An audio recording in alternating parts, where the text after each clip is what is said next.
जय महाकाल। जुड़िए हमारे चैनल से, कीजिए सब्सक्राइब और पाइए संपूर्ण साधना की जानकारी बेल आइकन पर क्लिक करके लेटेस्ट साधनाओं के विषय में। जय महाकाल साधना ज्ञान चैनल में आप सभी का एक बार फिर से स्वागत है। आज का टॉपिक जो है वो है उर्वशी अप्सरा साधना या अप्सरा साधना में कौन से यंत्र की ज़रूरत होती है। सबसे पहले मोस्ट इम्पॉर्टेंट थिंग बात कर लेते हैं कि आप लोगों को जो यंत्र बताए गए हैं वो एक्चुअल में वर्क करते हैं या नहीं करते। ऐसा नहीं है वो नहीं करते हैं, वो भी काम करते हैं, लेकिन अगर आपको फुल एनर्जी चाहिए यंत्र की या फुल पावर चाहिए तो अलग तरीके के यंत्र होते हैं। जैसे कि मान लीजिए आपको अप्सरा साधना के लिए, उर्वशी के लिए स्पेशली यंत्र चाहिए तो दो तरीके हैं आपके पास। एक तो जो यंत्र मैं दिखा रहा हूँ डिस्प्ले पे वो देखिए, ये तीन चीज़ों से बनता है। एक इसमें गोल्ड मिलाया जाता है, एक सिल्वर और एक मेटल। इन तीनों को मिला के ही इस यंत्र को तैयार किया जाता है। अगर जैसे मान लीजिए in the case of second thing कि किसी के लिए वो चीज़ काम नहीं कर रही है तो कैसे, अब उस मैटर को समझते हैं। आज जो टॉपिक है, सबसे पहले यंत्र की ज़रूरत क्यों पड़ती है। हम मंत्र से काम नहीं चला सकते क्या, ये भी सवाल आदमी के पास आता है। तो हमें यंत्र क्यों लें। देखिए, यंत्र की आवश्यकता तब पड़ती है जब आप किसी भी मंत्र को जपते हैं और वो जपने के लिए आप कुछ गलतियां कर देते हैं या उसकी फ्रीक्वेंसी ऐसी हो जाती इतनी तेज़ या इतनी स्लो कि उन तक बात नहीं पहुंचती जिन तक आप मंत्रों का जाप कर रहे हैं, वो एनर्जी वहां तक नहीं पहुंच रही, या वहाँ से जो एनर्जी आ रही वो उसके साथ साथ कुछ नकारात्मक चीज़ें आ रही हैं या उस एनर्जी को कंट्रोल नहीं कर पा रहे। तो इसलिए हम इस यंत्रों का इस्तेमाल करते हैं। यंत्र क्या करता है, एक तरीके से आपकी एनर्जी पहले यंत्र में जाएगी, जो मंत्र जाप कर रहे हैं वो एनर्जी फिर सामने वाले को फिल्टर करके भेजेगा। ठीक है, तो जो नेगेटिविटी थी वो ख़त्म कर दी। अब उसके बाद सेकंड ऑप्शन क्या है कि मान लीजिए सामने वाले ने, किसी ने फोर्स से आपको एनर्जी भेज दी, तो फिर क्या करोगे, वो एनर्जी ऑटोमेटिकली यंत्र जो होगा वो कंट्रोल कर लेगा। वो कंट्रोल करके आपके अंदर ट्रांसफॉर्म होगी धीरे धीरे, क्योंकि जितना लेवल आपका है उतने लेवल के हिसाब से वो यंत्र काम करेगा। इसीलिए कहा जाता है कि माला और यंत्र को स्वयं प्राण प्रतिष्ठा करनी चाहिए। क्यों, जैसे मान लीजिए किसी बंदे ने आपको यंत्र और माला प्राण प्रतिष्ठा करके दे दी तो उसकी एनर्जी लेवल और आपकी एनर्जी लेवल में डिफरेंस होगा बहुत अच्छे से, थोड़ा बहुत नहीं बहुत अच्छे से डिफरेंस होगा। तो जब वो डिफरेंस आपके अंदर होगा तो ऑटोमेटिकली आप उस चीज़ को फोकस नहीं कर पाएंगे और वो एनर्जी यंत्र नहीं समझता कि किसने मेरे को जागृत किया। वो सिर्फ वही जानता है कि बस इतनी एनर्जी मुझे भेजनी है। उसके बाद हो जाती है दिक्कत आप लोगों को। क्या दिक्कत हो जाती है, यही दिक्कत हो जाती है कि आप लोग उस एनर्जी को बर्दाश्त नहीं कर पाते, या आपकी एनर्जी ज़्यादा है तो आप उस एनर्जी को से काम नहीं करवा पा रहे। इसलिए आपको ध्यान रखना है बहुत ही अच्छे से कि आपको उस एनर्जी लेवल को पकड़ के चलना है। तो इसीलिए आपको एनर्जी लेवल पकड़ के चलना है तो आपको खुद जागृत करना पड़ेगा। खुद जागृत करेंगे तब आपकी एनर्जी लेवल बढ़ेगी और आपको भी फ़ायदा होगा। इसलिए थोड़ा सा ध्यान रखिए, यंत्र और माला को खुद जागृत करिए। और यंत्र देखिए, ये जो यंत्र मैं दिखाया रहा हूँ आपको, वो यंत्र क्या काम करता है आपके लिए, वो एनर्जी लेवल को कंट्रोल करता है आपकी। अगर एक्स्ट्रा है तो उसको भी कंट्रोल करेगा, अगर नहीं जा पा रही तो भी उसको फ्लो कराएगा। इसलिए ये यंत्र मोस्टली जो यूज़ होता है वो उर्वशी अप्सरा साधना में या किसी भी अप्सरा साधना में इस्तेमाल किया जाता है। ये यंत्र पहले मुझे नहीं मिला था, बट थोड़ा मेहनत करने पे किसी से मिला था। उसके बाद फिर मैंने इसको बनाने का तरीका पूछा था उनसे, तब उन्होंने मुझे बताया था। ये मैं यंत्र इसीलिए आप लोगों को दिखा रहा हूँ क्योंकि आप लोग क्या करते हैं, देख लेते हैं या वहाँ से बनाते हैं। अब इसमें एक और भी यंत्र है, वो मैं बता देता हूँ। जिनके पास धन की समस्या है, जैसे मान लीजिए कि बहुत से लोग ऐसे हैं जो ये यंत्र नहीं ले सकते, तो वो क्या करते हैं, उनके लिए दूसरी प्रोसेस होती है। उनके लिए एक जड़ी बूटी होती है, उस जड़ी बूटी से वो यंत्र बनाया जाता है। ठीक है, उसका डिज़ाइन अलग होता है, जड़ी बूटी अलग होती है। उस जड़ी बूटी से वो यंत्र बना दिया जाता है कि वो उस अप्सरा के लिए काम करेगा, लेकिन वो पर्टिकुलर ही एक अप्सरा के लिए काम करता है। ये क्या है, ये सभी अप्सराओं के लिए, कोई भी अप्सरा के लिए आप इस यंत्र का यूज़ कर सकते हैं। जैसे मान लीजिए आपको उर्वशी करनी है तो उर्वशी के लिए भी हो गया, किसी और को नाभि दर्शना करनी है तो नाभि दर्शना, किसी को रंभा करनी तो रंभा, किसी को तिलोत्तमा करनी तो किसी को तिलोत्तमा, जिसको जो करनी है, जिसको रति करनी है रति के लिए भी ये देखिए रति, अब इसमें कन्फ्यूज़न हो जाएगा। रति एक अप्सरा भी होती है, रति प्रिया यक्षिणी भी होती है, रति भी होती है, रति अप्सरा भी होती है। तो ये कन्फ्यूज़न मैं दूर कर दूँगा ना, आप लोग मेरे से कमेंट में पर पूछने लगेंगे आपने रति का नाम ले लिया, यक्षिणी में यूज़ हो जाएगा। ऐसा नहीं है, रति एक अप्सरा भी होती है, बहुत सी होती हैं। जैसे कि एक आपकी मैंने अभी दिया था यौवन गर्भिता दी थी, रक्षिता दी थी, ऐसे करके बहुत सी अप्सराएँ होती हैं। तो सारी अप्सराओं में ये यंत्र का इस्तेमाल होता है।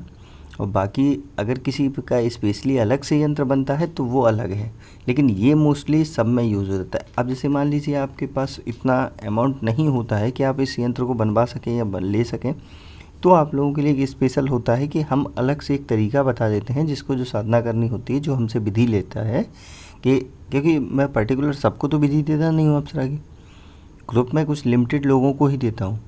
ग्रुप की लिंक डिस्क्रिप्शन में है, आप लोग जाके ज्वाइन कर लीजिए टेलीग्राम का। और अभी हो सकेगा तो व्हाट्सअप का मैं लिंक ओपन करने वाला हूँ अपना, कि आप मेरे को डायरेक्ट व्हाट्सअप पे मैसेज भेज सकते हैं, लेकिन उस पर कॉल नहीं करेगा कोई भी, क्योंकि फ़ोन वो बंद होगा। इसलिए बंद करूँगा मैं फ़ोन को कि जब मैं साधना में बैठा हूँ तो किसी का कोई प्रॉब्लम सॉल्व कर रहा हूँ और आप लोग फ़ोन करेंगे एनी टाइम, इसलिए मैं उस नंबर को बंद करके रखूँगा कभी कभी। तो इसलिए आप लोग ऐसा ना करिए जिससे ये हो। हाँ, बाकी व्हाट्सअप चलता रहेगा, मैं आपके सारे रिप्लाई देता रहूँगा, लेकिन व्हाट्सअप इन फ्यूचर की बात है, अभी नहीं। अभी टेलीग्राम है, टेलीग्राम पे बहुत से ऐसे भी साधक हो चुके हैं जो ये साधना सिद्ध कर चुके हैं, और बहुत से ऐसे ग्रुप भी हैं अप्सरा के, जहाँ मैं आपको ऐड कर दूंगा, तो वहाँ से आपको हेल्प मिलती रहेगी। मैं भले ही दूसरे की साधना में बिजी रहूँ, दूसरे की हेल्प करने में, लेकिन आपको वहाँ से हेल्प मिलती रहेगी। ठीक है, तो पर ये तो हो गई ग्रुप का मैटर। अब आपको क्या है कि जब जैसे मान लीजिए कि बहुत से लोग ऐसे हैं जिनको यंत्र की व्यवस्था नहीं हो पा रही है, तो उनके लिए एक विशेष तरीके की जो जड़ी बूटी बोलते थे ना पहले ज़माने में, वो भी चलती थी। तो उस जड़ी बूटी के तरीके मैं उनको बता दूंगा कि अगर उनको वो चीज़ मिल जाती है तो वो यंत्र बना लेंगे। जैसे किसी में मोथा लगता है, किसी में नागर मोथा लगता है, किसी में लभाण लगता है, ऐसे करके जटामासी लगता है, तो हर में अलग अलग किसी तरीके के यंत्र लगते हैं। वो मैं तरीका बाद में उनको बताता हूँ, क्योंकि पहले मैं ये श्योरिटी कर लेता हूँ कि उनको ये साधना करनी क्यों। अगर उनको मज़े के लिए करनी तो मैं नहीं देता। किसी को पर्टिकुलर कोई वर्क होता है तो ही मैं अप्सरा साधना दे देता हूँ। जैसे कि मान लीजिए उर्वशी की मोस्ट ऑफ इम्पॉर्टेंट थिंग क्या है, क्योंकि हर एक अप्सरा का एक विशेष गुण होता है। तो उर्वशी का विशेष गुण क्या है? उर्वशी का विशेष गुण ये है कि वो आपकी जो भी सुंदरता से रिलेटेड समस्या होती है या प्रेम से रिलेटेड, वो आपकी प्रॉब्लम को सॉल्व करते हैं। जैसे मान लीजिए आपके अंदर सुंदरता की कमी है, तो उससे आपको बेनिफिट मिल जाएगा इस साधना से, अप्सरा साधना से। या आपकी कोई मतलब पति पत्नी के बीच में लड़ाई चल रही है कुछ, तो ये साधना संकल्प अगर लेंगे तो वो लड़ाई ख़त्म हो जाएगी और आपके अंदर बहुत अच्छे से प्यार हो जाएगा दोनों लोग। तो पहले मैं वही चीज़ें जानने के बाद, उससे पता करने के बाद ही ये चीज़ें देता हूँ। क्यों देता हूँ? क्योंकि अगर जैसे मान लीजिए आप साधना जगत में जुड़ना चाहते हैं तो अप्सरा साधना फर्स्ट प्रायोरिटी होती है आपकी।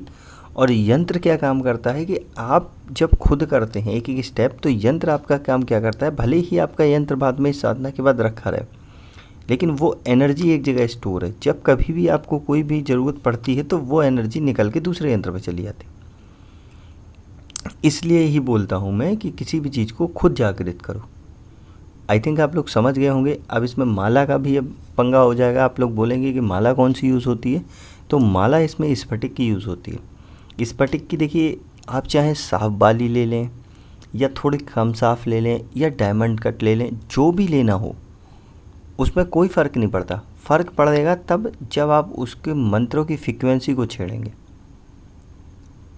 स्फटिक क्यों यूज़ किया गया, अब ये भी समझा देता हूँ। स्फटिक इस माला का इस्तेमाल क्यों किया जाता है, क्योंकि हमारे पास मणि, जो पहले ज़माने में मणि चलती थी ना, मणियों की माला, तो वो नहीं है। तो हमने एक सब्स्टिट्यूट ढूंढा है, एक तरीके से उसका सब्स्टिट्यूट बोलते हैं इंग्लिश में, हिंदी में शायद उसको दूसरे मेरे को याद नहीं है अभी। तो उस सब्स्टिट्यूट ढूंढा है।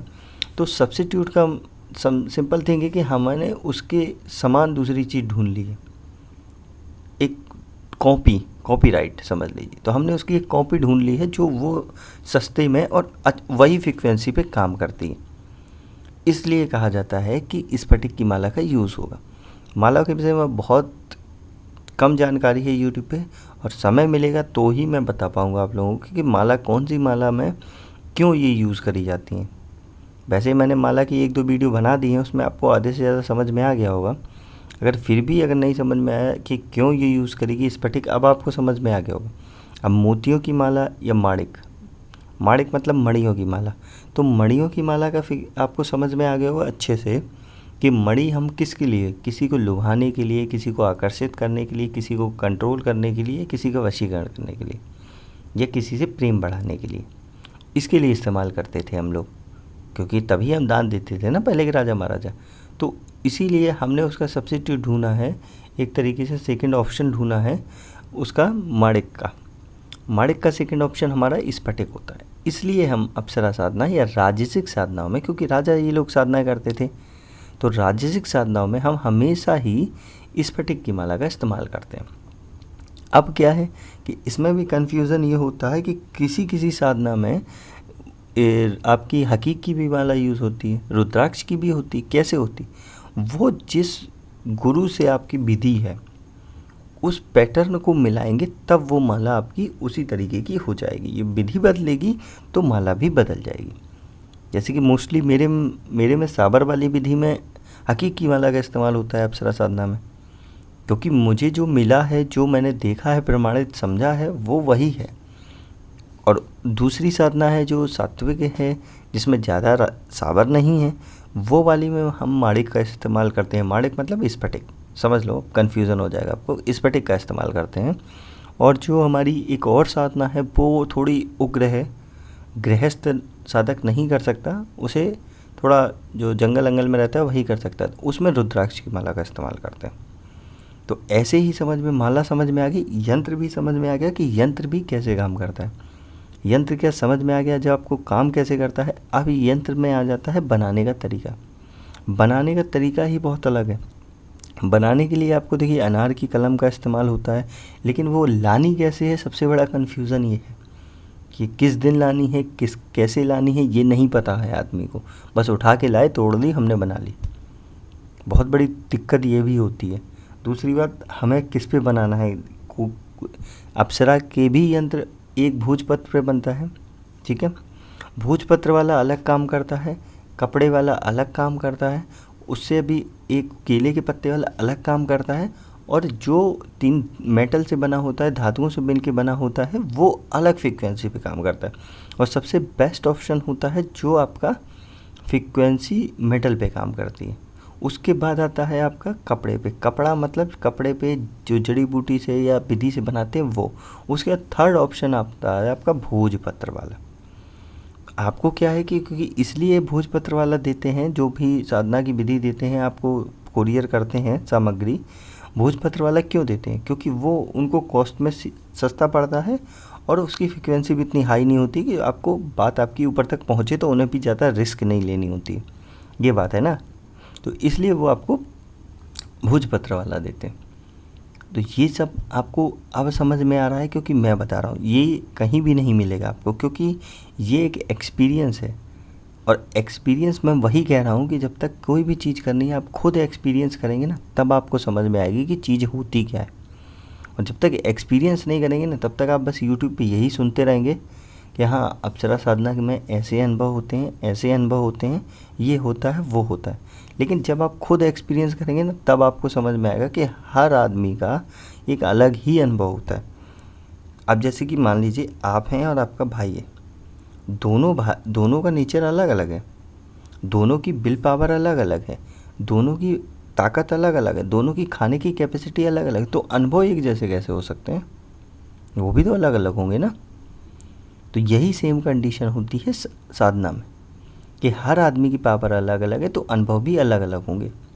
ऐसा नहीं है, देखिए मैं डालता हूँ क्या हुआ, कैसे अनुभव हुए, लेकिन आप लोग जो सुनते हैं वो नॉर्मल जो होता है कि किसी भी यूट्यूब पे जाके चेक करिए, तो वहाँ पर्टिकुलर 2-4 अनुभव आपको सेम बता दिए जाएंगे। खुशबू आ रही थी, घुंघरू बज रहे थे, नाच रही थी, छू रही थी।